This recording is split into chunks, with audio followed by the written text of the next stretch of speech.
اللہ نے رسولوں کو نشانیاں دے کر بھیجا اور ان کے ساتھ کتاب اور ترازو اتارا تاکہ لوگ انصاف پر قائم رہیں۔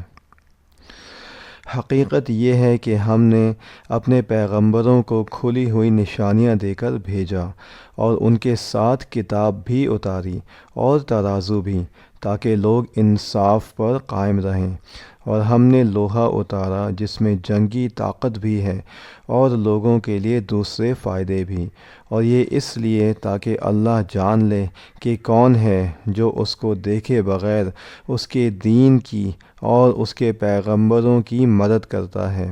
یقین رکھو کہ اللہ بڑی قوت کا، بڑے اقتدار کا مالک ہے۔ سورہ حدید آیت 25، آسان ترجمہ قرآن، مفتی تقی عثمانی۔